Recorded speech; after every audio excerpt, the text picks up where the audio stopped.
আসসালামু আলাইকুম ওয়া রাহমাতুল্লাহি ওয়া বারাকাতুহু। আজকের ক্লাসে আমরা শিখব টাইমলাইন প্যানেল সম্পর্কে, অর্থাৎ টাইমলাইন প্যানেলের মধ্যে যে ফাংশনগুলো রয়েছে, যে অপশনগুলো রয়েছে, যে বাটনগুলো রয়েছে, সেগুলোর কোনটা কি ধরনের কাজ করে, এই বিষয়গুলো আজকের ক্লাসে দেখব। তো চলেন আমরা কম্পিউটারের স্ক্রিনে চলে যাই।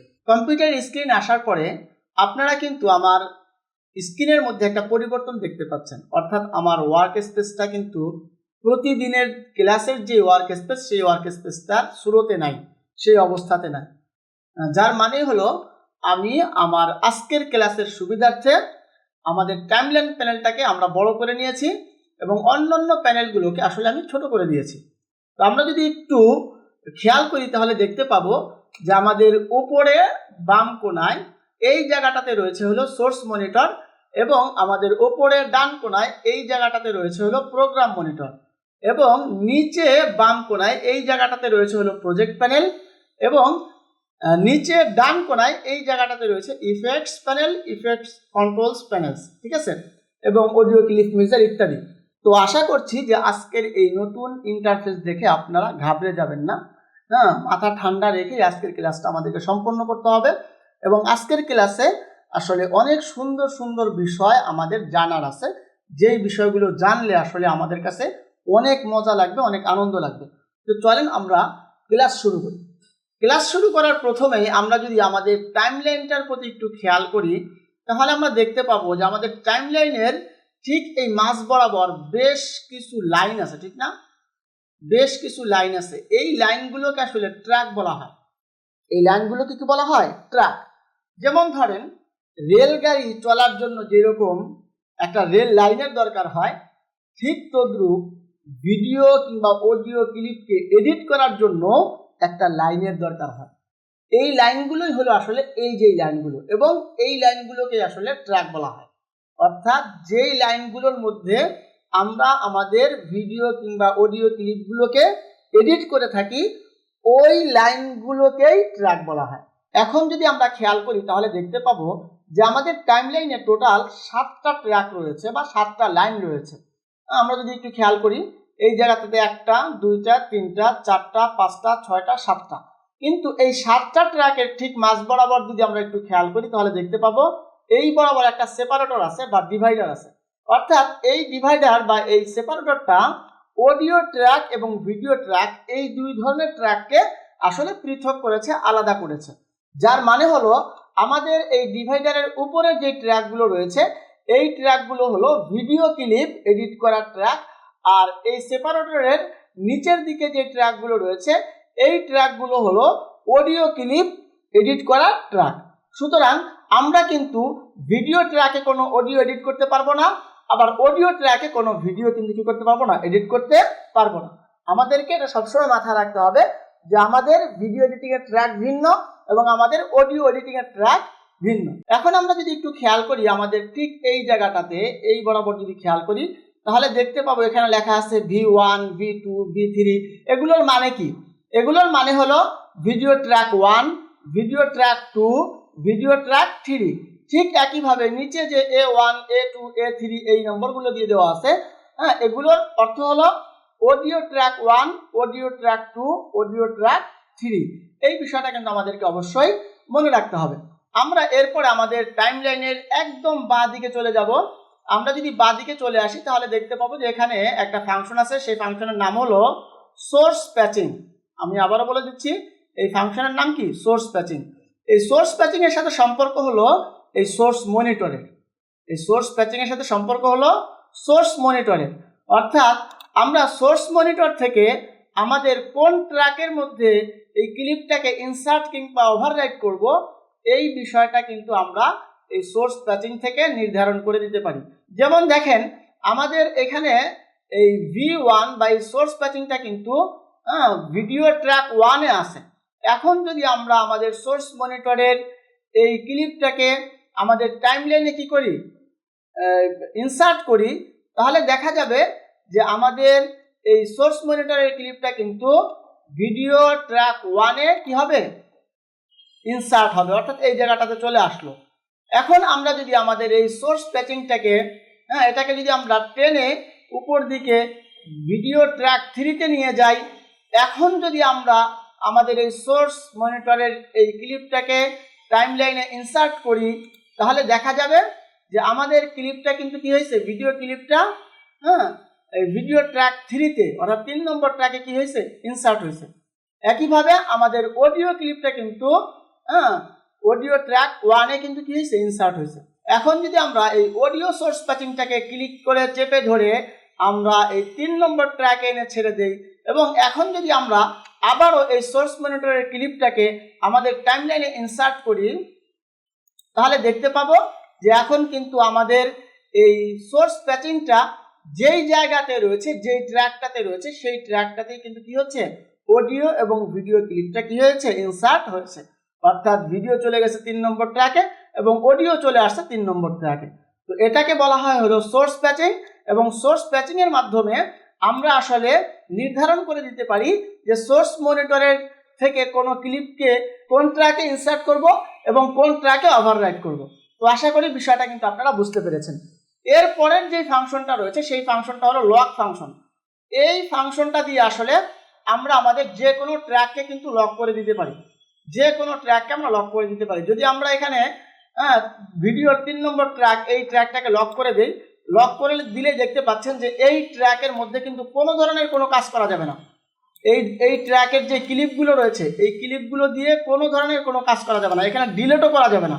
এখানে যদি আপনি রাইট ক্লিক করেন, এই যেই ট্র্যাকটাকে আমরা লক করে দিয়েছি, এই ট্র্যাকের উপরে যদি আপনি রাইট ক্লিক করেন, কোনো ধরনের কোনো মেনু আসবে না। আমরা যদি অন্যান্য ট্র্যাকের উপরে ক্লিক করি তাহলে কিন্তু দেখা যাচ্ছে মেনু চলে আসছে, কিন্তু যেই ট্র্যাকটাকে আমরা লক করে দিয়েছি সেই ট্র্যাকের কোনো ক্লিকের উপরে কিন্তু আপনি রাইট ক্লিকও করতে পারবেন না, অর্থাৎ এটা টোটালি লক হয়ে গেছে। তাহলে এই গেল হলো আসলে আমাদের এই লকের আসলে ফাংশন, ঠিক আছে। তো এই একটা ফাংশন আমি এখানে দেখালাম, বাকি ফাংশনগুলো কিন্তু একই রকম, একই কাজ করে। এখন যদি আমরা তার পরবর্তী যে ফাংশনটা রয়েছে সেখানে চলে যাই, এই ফাংশনটার নাম হলো ট্র্যাক টার্গেটিং। অর্থাৎ আমরা এই V1, V2, V3 এগুলোকে এনাবল কিংবা ডিসেবল করার মাধ্যমে কিন্তু আমরা ট্র্যাক নির্ধারণ করে দিতে পারি, ট্র্যাকে টার্গেট করে দিতে পারি যে কোন ট্র্যাকের মধ্যে আমাদের কপি পেস্টের কাজটা হবে। আমি যদি এই ক্লিপটাকে কপি করি, কপি করার পরে আমি যদি আমার এই যে প্লে হেডটা যে জায়গাতে আছে এই জায়গাতে গিয়ে আমি পেস্ট করে দেই, তাহলে দেখতে পাচ্ছি যে আমাদের এই ক্লিপটা কিন্তু V1 ট্র্যাকে পেস্ট হয়েছে এবং অডিও 1 ট্র্যাকে পেস্ট হয়েছে, ঠিক না। এখন আমরা যদি চাই যে এই পেস্টটা আসলে আমরা দ্বিতীয় নম্বর ট্র্যাকে করব কিংবা তৃতীয় নম্বর ট্র্যাকে করব, সেই ক্ষেত্রে আমাদেরকে কিন্তু কি করতে হবে, V1 এর ট্র্যাকটা এটা ডিসেবল করে দিতে হবে। এটা ডিসেবল করে দেওয়ার পরে আমরা যদি এখন কপি পেস্ট করি অর্থাৎ পেস্ট করি, তাহলে কিন্তু আমাদের ভিডিওটা এই V2 এই ট্র্যাকে পেস্ট হবে। এরপরে আমরা যদি চাই যে আমাদের পেস্টটা করতে হবে V3-তে অর্থাৎ তৃতীয় নম্বর ট্র্যাকে, সেই ক্ষেত্রে আমাদেরকে কিন্তু এই V2 এই অপশনটাকে, এই ট্র্যাকটাকে ডিসেবল করে দিতে হবে। ডিসেবল করে দিলে এখন যদি আমরা পেস্ট করি তাহলে কিন্তু আমাদের এই ক্লিপটা এই তৃতীয় নম্বর ট্র্যাকে কি হবে, পেস্ট হবে। তো আশা করছি বিষয়টা বুঝতে পেরেছেন। এর মধ্যে একটা সূক্ষ্ম কথা আছে, সেটা হলো যে আমাদের আগে অর্থাৎ আগে যেই ট্র্যাকটা এনাবল করা থাকবে সেই ট্র্যাকের মধ্যেই কিন্তু পেস্টটা হবে। অর্থাৎ V1 এনাবল থাকা অবস্থায় কিন্তু V2, V3-র মধ্যে কোনো ক্লিপ কি হবে না, পেস্ট হবে না। আবার V2 যখন এনাবল থাকবে তখন কিন্তু V3-র মধ্যে কোনো ক্লিপ কি হবে না, পেস্ট হবে না। তো এইভাবেই কিন্তু মনে রাখতে হবে যে প্রথম দিকের যেই ট্র্যাকগুলো রয়েছে সেই ট্র্যাকগুলো এনাবল থাকা অবস্থায় কিন্তু পরের ট্র্যাকগুলোতে আমরা কোনো কিছু এডিট করতে পারবো না, কোনো কপি পেস্ট কিংবা কাট এগুলো করতে পারবো না। এখন আমরা যদি পরবর্তী যে ফাংশনটা রয়েছে সেই ফাংশনটাতে চলে যাই, এই ফাংশনটার নাম হলো সিন্স লক। আমরা আগে পড়েছিলাম হলো ট্র্যাক লক, আর এইটা হলো সিন্স লক। এই ট্র্যাক লক এবং সিন্স লক এই দুটো বিষয় নিয়ে কিন্তু অনেক ইউজাররা কনফিউজ থাকে এবং এটার আসল ব্যবহারটা কিন্তু তারা জানে না। তো আজকের ক্লাসে কিন্তু আমরা এই বিষয়টাও খোলাসা করে ফেলবো। তো একটু খেয়াল করেন, আমরা যখন এই ট্র্যাক লকটা করি তখন কিন্তু আমাদের এই ট্র্যাকের মধ্যে কোনো ধরনের কোনো পরিবর্তন করা যায় না। আমরা এই ট্র্যাকের মধ্যে থাকা কোনো ক্লিপকে ছোট বড় ডিলিট করা কিংবা কপি পেস্ট করা কোনো কাজই করতে পারি না। এমনকি এই ট্র্যাকের মধ্যে আমাদের রাইট ক্লিকও কোনো কাজ করে না, অর্থাৎ কোনো মেনু বার আমরা আনতে পারি না। যার মানে হলো যখন আমরা একটা ট্র্যাককে লক করি তখন সেই ট্র্যাকটা টোটাল লক হয়ে যায়, পুরোপুরি লক হয়ে যায়। হ্যাঁ, সব কিছুর জন্যই আসলে লক হয়ে যায়। যতক্ষণ পর্যন্ত আমরা সেই ট্র্যাকটাকে আনলক না করব ততক্ষণ পর্যন্ত ওই ট্র্যাকের মধ্যে আমরা কোনো কাজই করতে পারবো না। তবে সিন্স লক কিন্তু এর চেয়ে ভিন্ন, অর্থাৎ আমাদের এই সিন্স লক দিয়ে যখন আমরা কোনো ট্র্যাককে লক করে দেব, হ্যাঁ, তখন কিন্তু আমরা সেই ট্র্যাকের ক্লিপগুলোকে ছোট করতে পারবো, বড় করতে পারবো। সেই ক্লিপগুলোর উপরে রাইট ক্লিক করে আমরা মেনু বার নিয়ে আসতে পারবো এবং যে কোনো ফাংশনের কাজই করতে পারবো। কিন্তু কি করবো, শুধুমাত্র সিন্স লক হবে, অর্থাৎ এই ক্লিপগুলো যেই জায়গাতে আছে ওই জায়গাতেই বসে থাকবে। হ্যাঁ, ওই ক্লিপগুলো অন্যান্য ক্লিপের সাথে কি হবে না, ডানে বামে মুভ করবে না কোনো ফাংশনের মাধ্যমে।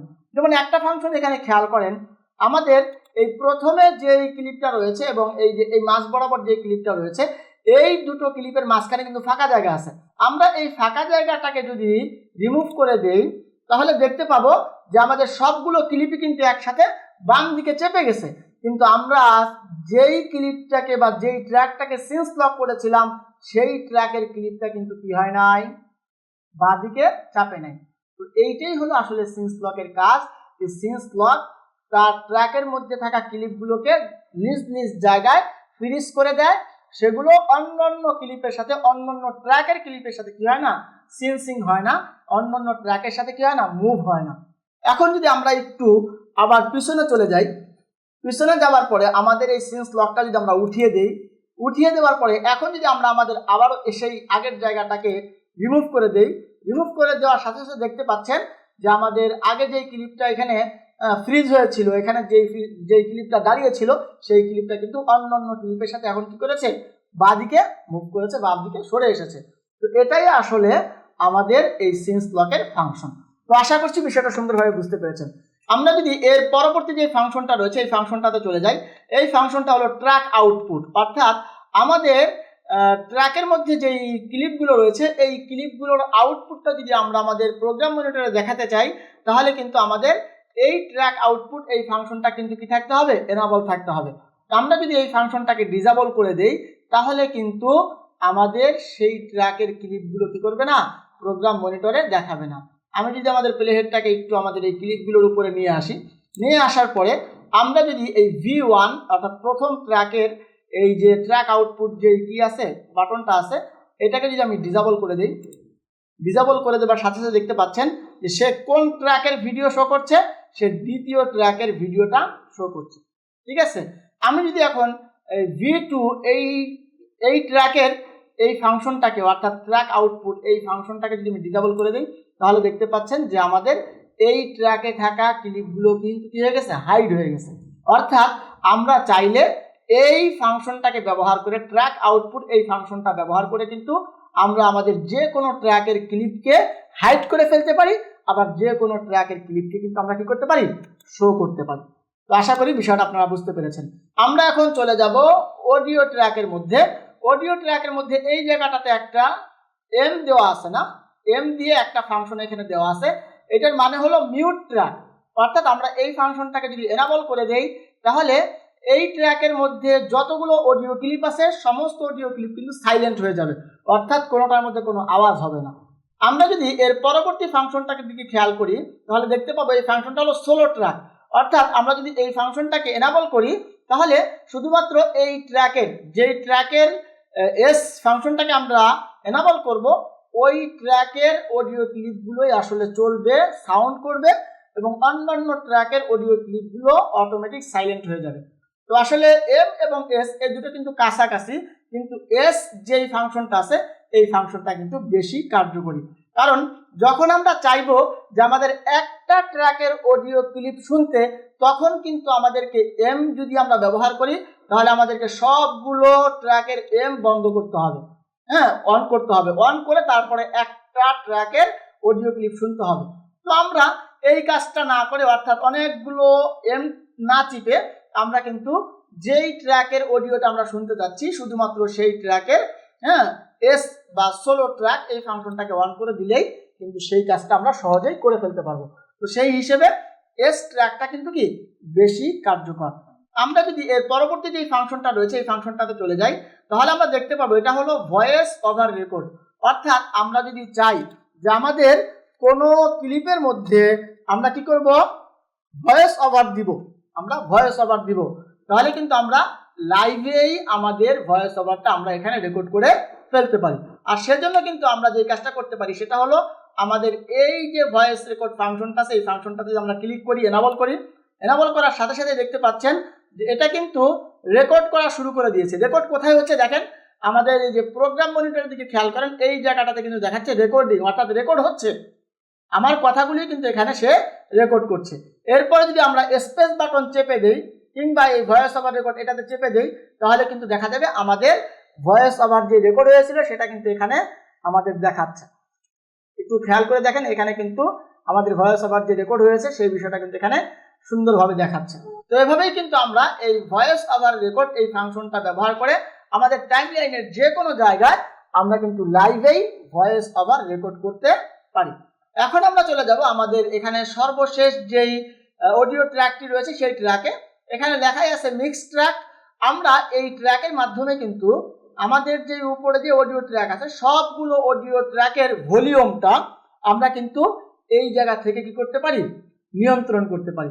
অর্থাৎ আমরা যদি এই জায়গাটাতে অডিও বাড়িয়ে দেই তাহলে দেখা যাবে আমাদের সবগুলো অডিও ট্র্যাকের মধ্যে যতগুলো ক্লিপ আছে সব ক্লিপের ভলিউম বা সাউন্ড কিন্তু কি হয়ে যাবে, বেড়ে যাবে। আবার যদি আমরা চাই যে সবগুলো অডিও ট্র্যাকের মধ্যে যত ক্লিপ আছে সমস্ত ক্লিপের অডিওর সাউন্ড আমরা কমিয়ে দেব, ভলিউম কমিয়ে দেব, তাহলে কিন্তু সেই কাজটা আমরা এই ফাংশন থেকে করতে পারি। আমরা এটাকে যদি বাই নিয়ে যাই এবং মাইনাসে নিয়ে যাই তখন দেখা যাবে যে আমাদের অডিও ক্লিপগুলোর যেই ভলিউম যেই সাউন্ড সেটা কিন্তু সবগুলো কমে যাবে। অর্থাৎ আপনি চেঞ্জ করবেন এক জায়গা থেকে, কিন্তু কাজ করবে হলো সকল অডিও ট্র্যাকের মধ্যে এবং সকল অডিও ট্র্যাকের সকল অডিও ক্লিপের মধ্যে সে সমানভাবে কাজ করবে। তো এই ফাংশনটাকে কিন্তু আমরা আমাদের প্রয়োজন অনুসারে ব্যবহার করতে পারি। এরপরে আমরা যদি খেয়াল করি যে আমাদের এই যে টাইমলাইনটা আছে এই টাইমলাইনটাকে যদি আমরা ছোট বড় করতে চাই, অর্থাৎ লম্বা কিংবা খাটো করতে চাই, হ্যাঁ সামনে পিছনে ছোট বড় করতে চাই, তাহলে কিন্তু আমাদের নিচে যে মার্কি বাটনটা আছে এই বাটনটাকে যদি আমরা যত বড় করব আমাদের টাইমলাইনটা কিন্তু আসলে ততটাই ছোট হবে, খাটো হয়ে যাবে, ঠিক আছে, সংকুচিত হবে। আর আমরা এই মার্কি এই ফাংশনটাকে যতটা ছোট করব আমাদের টাইমলাইনটা কিন্তু ততটাই কি হবে, জুম হবে, ততটাই কিন্তু বড় হবে। তো এই যে বড় হওয়ার যে ফাংশন বা ছোট হওয়ার ফাংশন এটা হলো সামনে এবং পেছনের দিকে বড় বা ছোট হওয়ার ফাংশন। আমরা যদি চাই যে আমাদের যে ট্র্যাকগুলো রয়েছে এই ট্র্যাকগুলোকে আমরা উপরের নিচের দিকে জুম করব, অর্থাৎ উপরের নিচের দিকে বড় ছোট করব, তাহলে আমাদের এই যে ডান দিকে কিন্তু আর একটা মার্কি ফাংশন দিয়ে দেওয়া আছে। আমরা যদি এই ফাংশনটাকে যত ছোট করব আমাদের ভিডিও ট্র্যাকটা কিন্তু উপর নিচে ততটা জুম হতে থাকবে।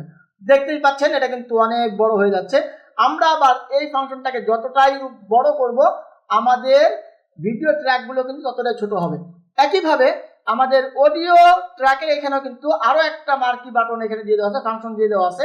আমরা এই ফাংশনটাকে যতটা ছোট করব আমাদের অডিও ট্র্যাকটা কিন্তু ততটাই বড় হবে। আবার আমাদের এই ফাংশনটাকে আমরা যতটাই বড় করব আমাদের অডিও ট্র্যাকগুলো কিন্তু ততটাই ছোট হবে। তাহলে এভাবেই কিন্তু আমরা আসলে আমাদের টাইমলাইনটাকে জুম ইন কিংবা জুম আউট করতে পারি। সেটা ডানে বামেও হতে পারে, সেটা উপর নিচেও হতে পারে। আমরা এখন চলে যাব আমাদের টাইমলাইনের ঠিক উপরে ডান কোনায় এই জায়গাতে। আমরা যদি এখানে খেয়াল করি তাহলে আমরা দেখতে পাবো যে এই জায়গাটাতে আসলে একটা টাইম কোড আছে। এই টাইম কোডটা হলো আসলে প্লে হেড পজিশন। আমাদের যে প্লে হেডটা আছে এই প্লে হেডটা টাইমলাইনের কত নম্বর মিনিটে, কত নম্বর সেকেন্ডে, কত নম্বর ফ্রেমে আছে এই বিষয়টা কিন্তু আমাদের এই টাইম কোডটা দেখিয়ে দেয়। অর্থাৎ আমাদের প্লে হেডের পজিশনটা কোন জায়গায় আছে এই বিষয়টা কিন্তু আমাদের এই টাইম কোডটা শো করে। এখন যদি আমরা তার পরবর্তী যে ফাংশনটা রয়েছে সেই ফাংশনটাতে চলে আসি, অর্থাৎ insert and overwrite sequences as next or individual clips. আমাদের এই ফাংশনটা যদি এনাবল করা অবস্থায় থাকে তাহলে আমরা আমাদের এই সিকোয়েন্সের আন্ডারেই অন্যান্য সিকোয়েন্সকে আমরা নেস্টেড সিকোয়েন্স হিসেবে কিন্তু কি করতে পারবো, ইম্পোর্ট করতে পারবো, এখানে নিয়ে আসতে পারবো। তো যেমন দেখেন আমাদের এই যে একটা এখানে নেস্টেড সিকোয়েন্স আছে, আমি যদি এই সিকোয়েন্সটাকে এখানে নিয়ে আসি তাহলে দেখতে পাচ্ছি যে এটা একটা সিকোয়েন্স হিসেবে চলে আসছে। এই সিকোয়েন্সটার মধ্যে কিন্তু অনেকগুলো ক্লিপ আছে।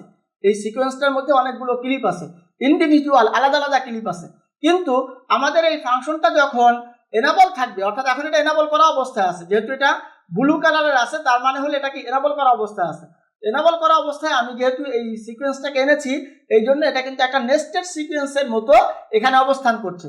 কিন্তু আমি যখন এই ফাংশনটাকে ডিসেবল করে দেব, এবং ডিসেবল করে দিলে দেখতে পাচ্ছেন যেটা কিন্তু কি হয়ে গেছে, হ্যাঁ, ব্ল্যাক হোয়াইট হয়ে গেছে, সাদা কালো হয়ে গেছে।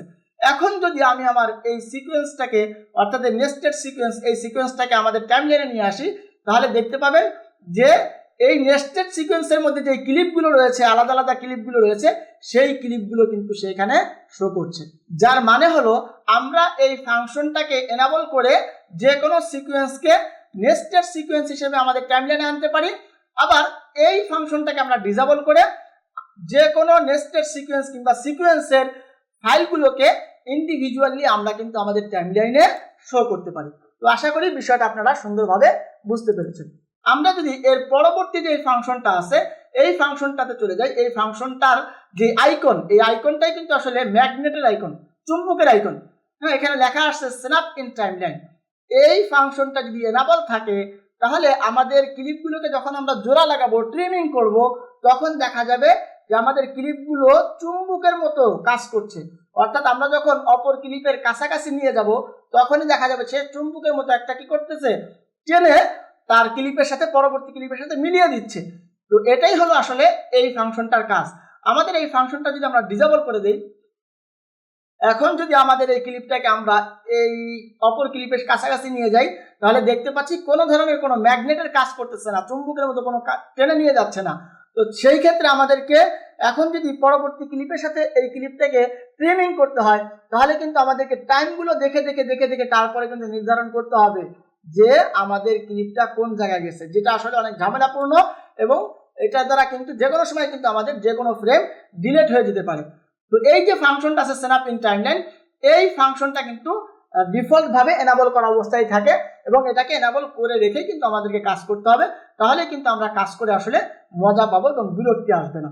আমরা যদি এখন তার পরবর্তী ফাংশনটাতে চলে যাই, তাহলে দেখতে পাবো এই ফাংশনটার নাম হলো লিঙ্ক সিলেকশন। অর্থাৎ এই ফাংশনটা এনাবল থাকা অবস্থায় আমরা যদি আমাদের টাইমলাইনের কোনো ক্লিপকে ক্লিক করে, হ্যাঁ, চেপে ধরে ডানে বামে নিয়ে আসি, তাহলে দেখা যাবে যে এই ক্লিপটা অডিও ক্লিপের সাথে আসলে যুক্ত হয়ে আছে, লিঙ্কড হয়ে আছে। ঠিক আছে, অর্থাৎ অডিও এবং ভিডিও ক্লিপ দুটো একসাথেই মুভ করছে। কিন্তু আমরা যখন এই ফাংশনটাকে লিঙ্ক সিলেকশন, এই ফাংশনটাকে ডিসেবল করে দিব এবং আমাদের ক্লিপগুলোকে আমরা ডানে বামে মুভ করব, তখন দেখা যাবে যে আমাদের যে অডিও এবং ভিডিওর মধ্যে যে লিঙ্ক ছিল, যে সংযুক্তি ছিল, সেটা কিন্তু আলাদা হয়ে গেছে। তো আশা করছি যে এই ফাংশনটার ব্যবহারটা আপনারা সুন্দরভাবে বুঝতে পেরেছেন। আমরা এর পরবর্তী যে ফাংশন রয়েছে সেই ফাংশনটাতে চলে যাব। সেই ফাংশনটা হলো অ্যাড মার্কার। অ্যাড মার্কার অর্থাৎ আমরা চাইলে আমাদের টাইমলাইনের যে কোনো জায়গাতে আমরা কি করতে পারি, মার্কার ব্যবহার করতে পারি। যে কোনো জায়গাতে আমরা কিন্তু কি করতে পারি, চিহ্ন অ্যাড করতে পারি। যেমন দেখেন, আমরা আমাদের প্লেহেডটাকে নিয়ে যাচ্ছি এই জায়গাতে, এবং আমরা এই অ্যাড মার্কার এই বাটনটাতে ক্লিক করে দিচ্ছি। ক্লিক করে দেওয়ার সাথে সাথে দেখতে পাচ্ছেন যে এই জায়গাটাতে কিন্তু আমাদের একটা মার্কার যুক্ত হয়ে গেছে। ঠিক আছে, এখানে কিন্তু একটা মার্কার যুক্ত হয়ে গেছে। এখানে একটা রেড কালার আছে, আমি কালারটা একটু সরিয়ে দিচ্ছি, তাহলে আপনারা সুন্দরভাবে বুঝতে পারবেন। আচ্ছা, এখানে শো ডুপ্লিকেট ফ্রেম মার্কার আছে, আমি একটু সরিয়ে দিচ্ছি। এখন কিন্তু আপনারা সুন্দরভাবে দেখতে পাচ্ছেন যে আমাদের মার্কারটা আসলে এখানে আছে। তো এই মার্কারের মধ্যে আসলে আমরা কিন্তু আমাদের যে কোনো কমেন্ট কিন্তু যুক্ত করে দিতে পারি। তো কমেন্ট যুক্ত করার জন্য এই মার্কারের উপরে আমাদের প্লেহেড থাকা অবস্থাতেই এই অ্যাড মার্কার এই বাটনটাতে আবারও ক্লিক করতে হবে। আবার যদি আমরা ক্লিক করি তাহলে কিন্তু এরকমের পপ আপ চলে আসবে। পপ আপ চলে আসলে আপনি কিন্তু এখানে কমেন্ট লিখে দিতে পারেন। যেমন আমি লিখে দিচ্ছি কালার গ্রেডিং, হ্যাঁ, কালার গ্রেডিং, এবং এখানে একটা কমেন্ট দিয়ে দিচ্ছি কি, যে here must be a colour grading improvement. ঠিক আছে, অর্থাৎ এখানে একটা কালার গ্রেডিং এর কাজ করতে হবে, এই বিষয়ে আমি একটা কি করে দিলাম, মন্তব্য করে দিলাম। মন্তব্য করে দেওয়ার পরেও এখানে একটা বিষয় খেয়াল করেন যে আমাদের কত নম্বর ফ্রেমে বা কত নম্বর সেকেন্ডে কত নম্বর ফ্রেমে আসলে আমি এই মার্কারটা বসিয়েছি সেটা কিন্তু এই জায়গায় দেখাচ্ছে। এবং এই মার্কারটা কত সময় বসে দেখাবে এইটাও কিন্তু আমরা এখান থেকে নির্ধারণ করে দিতে পারি। অর্থাৎ আমরা যদি চাই যে এই মার্কারটা 1 সেকেন্ড বা 2 সেকেন্ড বা 5 সেকেন্ড পর্যন্ত দেখাবে, হ্যাঁ, সেটাও কিন্তু আমরা এখান থেকে নির্ধারণ করে দিতে পারি। তো আমি যদি এখানে 1 সেকেন্ড দিয়ে দিই তাহলে কিন্তু 1 সেকেন্ড 28 ফ্রেম, ঠিক আছে, এটা দিয়ে দিলে এখন যদি ওকেতে ক্লিক করি তাহলে কিন্তু দেখতে পাবো যে আমাদের মার্কারটা কিন্তু একটু বড় হয়ে আসছে। দেখেন বড় হয়ে আসছে, অর্থাৎ আমরা আমাদের মার্কারটাকে এতটুকু করে দিয়েছি যে এই জায়গাটার মধ্যে কি করতে হবে, কালার গ্রেডিং যুক্ত করে দিতে হবে। তো এভাবেই কিন্তু আসলে আমরা কিন্তু আমাদের টাইমলাইনের যে কোনো জায়গাতে আমরা কি করতে পারি, এই ফাংশনটি ব্যবহার করে মার্কার যুক্ত করে দিতে পারি। এবং সেই মার্কারের মধ্যে যদি আমরা কোনো কমেন্ট যুক্ত করতে চাই তাহলে কিন্তু প্লে হেডটাকে মার্কারের উপর রেখে তারপরে আবারও এই মার্কারে ক্লিক করতে হবে, কিংবা কিবোর্ড থেকে শর্টকাট এম চাপতে হবে। চাপলেই দেখা যাবে যে এই রকমের পপআপ আসবে এবং তখন কিন্তু আমরা সেখানে কমেন্ট বলেন কিংবা ওয়েব লিঙ্ক বলেন কিংবা চ্যাপ্টার মার্কার বলেন, এই বিষয়গুলো কিন্তু আমরা সুন্দরভাবে সেখানে প্লেস করতে পারবো। এবং সেই সাথে আমাদের মার্কারের কালারটা কি হবে সেটাও কিন্তু আমরা এখান থেকে নির্ধারণ করে দিতে পারি। আমি যদি এখানে রেড কালার দিয়ে দিই তাহলে দেখতে পাবেন যে আমার এই যে মার্কারটা যে এখন বসছে নতুন মার্কারটা, এই মার্কারটা কিন্তু কি হয়ে যাবে, রেড হয়ে যাবে। দেখেন এই মার্কারটা কিন্তু কি হয়ে গেছে, লাল হয়ে গেছে। এইভাবে কিন্তু আসলে আমরা এই মার্কারটাকে কাজে লাগাতে পারি। এরপরে যে ফাংশনটা আছে সেই ফাংশনটা হলো টাইমলাইন ডিসপ্লে সেটিংস। অর্থাৎ আমরা আমাদের টাইমলাইনে কি শো করতে চাই এবং কি শো করতে চাই না সেই বিষয়টা কিন্তু আসলে আমরা এখান থেকে ডিসাইড করে দিতে পারি, নির্ধারণ করে দিতে পারি। আমরা যদি চাই যে আমাদের টাইমলাইনের মধ্যে ভিডিও ক্লিপগুলোর সাথে সাথে থাম্বনেইলও কি হোক, শো করুক, তাহলে কিন্তু আমরা শো ভিডিও থাম্বনেইল এটা কিন্তু আমরা চেক দিয়ে দিতে পারি। আমি যদি এখানে আনচেক করে দিই দেখতে পাবেন যে আমাদের ক্লিপগুলোর মধ্যে কোনো থাম্বনেইল নাই। অর্থাৎ এখন কোন ক্লিপটা কোন বিষয়ের, এই বিষয়টা কিন্তু আমরা এখন ডিসাইড করতে পারতেছি না, ধরতে পারতেছি না, ঠিক না? তো এটার জন্য কিন্তু অবশ্যই আমাদেরকে এই শো ভিডিও থাম্বনেইলস এটা কিন্তু চেক করে দিতে হবে, এটা কিন্তু ক্লিক করে দিতে হবে, ঠিক আছে। এরপরে ভিডিওর মধ্যে যদি কোনো কি ফ্রেম থাকে তাহলে সেই কি ফ্রেমগুলোকে আমরা কিন্তু এটার মাধ্যমে কি করতে পারি, শো করতে পারি। তো আমাদের ভিডিওর মধ্যে এখনো কি ফ্রেম আমরা যুক্ত করি নাই, এটা করতে গেলে এখন আরও দেখা যাবে যে আমাদের ক্লিপটা আরও অনেক বড় হয়ে যাবে। তো আমি আর সেদিকে যাচ্ছি না। এরপরে দেখা যাচ্ছে আরও অনেকগুলো ফাংশন এখানে দিয়ে দেওয়া আছে। আমরা যদি চাই যে শো ডুপ্লিকেট ফ্রেম মার্কার্স, অর্থাৎ আমাদের টাইমলাইনে যদি একই ক্লিপ দুইবার থেকে থাকে তাহলে সেটাকে কিন্তু সে কি করবে, মার্ক করবে। তো এটা হলো কি শো ডুপ্লিকেট ফ্রেম মার্কার্স। অর্থাৎ এটাকে যদি আমি এনাবল করে দিই তাহলে দেখতে পাচ্ছেন যে আমার এই যে ক্লিপটা আছে এই ক্লিপটা আসলে ডাবল আসছে, ঠিক আছে। এবং তার নিচে যে কিন্তু দেখা যাচ্ছে ব্লু কালারের একটা দাগ চলে আসছে, ঠিক না, ব্লু কালারের দাগ এটার মধ্যে চলে আসছে, এটার মধ্যে চলে আসছে, এটার মধ্যে চলে আসছে, তারপরে এইটার মধ্যে চলে আসছে। একটা ক্লিপ কয়বার আছে এখানে, একটা ক্লিপ এখানে আছে হলো আপনার 4 বার। তো এভাবেই কিন্তু আমরা আসলে আমাদের এই ফাংশনগুলো ব্যবহার করে আমরা কোন বিষয়গুলো আমাদের টাইমলাইনে শো করব এবং কোন বিষয়গুলো টাইমলাইনে শো করব না, এই বিষয়গুলো কিন্তু আমরা এই সেটিংস থেকেই নির্ধারণ করে দিতে পারি। তো ভাইজান আশা রাখছি আজকের ক্লাসটা আপনারা সুন্দরভাবে বুঝতে পেরেছেন। আমি চেষ্টা করেছি টাইমলাইনে থাকা সকল ফাংশনগুলোকেই সুন্দরভাবে ব্যাখ্যা করার। এরপরেও কিছু ফাংশন ছুটে গেছে, সেই ফাংশনগুলো নিয়ে ইনশাআল্লাহ সামনে আলাদা ক্লাস করব। সেই পর্যন্ত ভালো থাকবেন, সুস্থ থাকবেন, এই আশাবাদ ব্যক্ত করে আজকের মতো এখানে বিদায় নিচ্ছি। আসসালামু আলাইকুম ওয়া রাহমাতুল্লাহি ওয়া বারাকাতুহু।